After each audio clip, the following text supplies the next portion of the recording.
So this is track 9, Morning Bell.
I love the way they use that. Is that Fender Rhodes? You can make a comment below. I think it's a Fender Rhodes.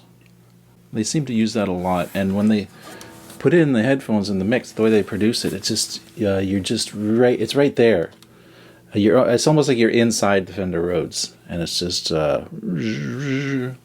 swishing around there. It's nice, kind of a stereo effect to it, I guess.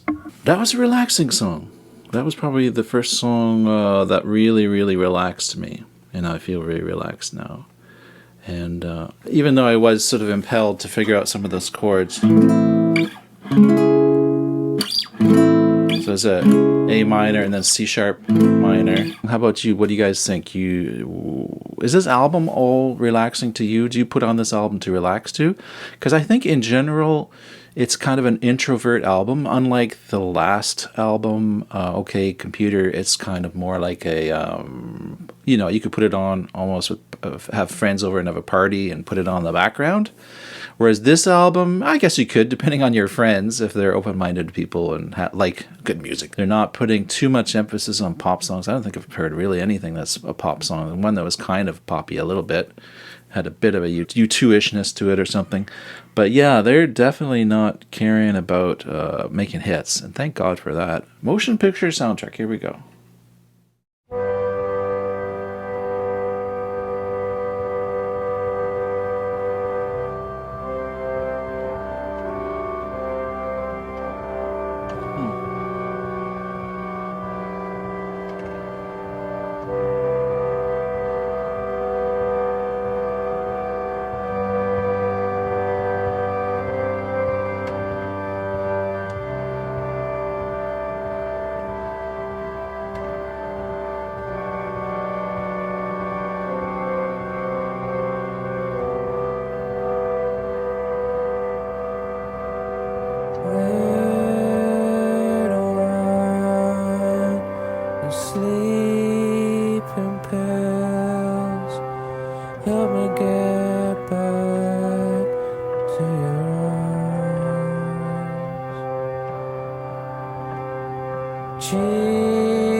That was a super interesting song because it was very relaxing, and it started off, and I was almost at the verge of, I hope this isn't going to be a boring song.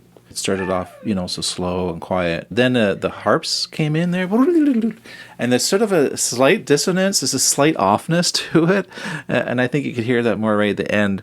And again, they totally they held my attention. They kept me guessing. And what an interesting texture. Again, that song with the harps, it's sort of like tongue-in-cheek almost, it's like, you don't expect that from Radiohead to have sort of like the harps and that, but somehow it fits, and then there's something slightly off about it that just makes it so cool.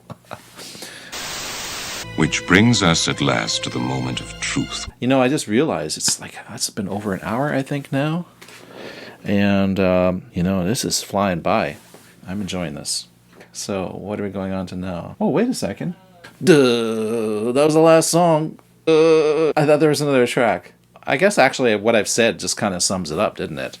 I didn't even realize what they're at the end of the album. So, yeah, that would be my summary, that this flew by in no time at all. It just kept me riveted. Every song, even the last song when I was just like for 10 seconds on the verge of, uh-oh, I hope this isn't going to be boring. No, it's not going to be boring. Hats off to Radiohead for making a really great album that's very interesting is such a banal term. I don't know, what can I say? It's fascinating. And it's an album that probably has great longevity. I'm assuming, because a lot of you all are interested in this album still, and it's been out for, 20 years, 15 years? You can try to analyze it, but it's so futile, right? It's just an endless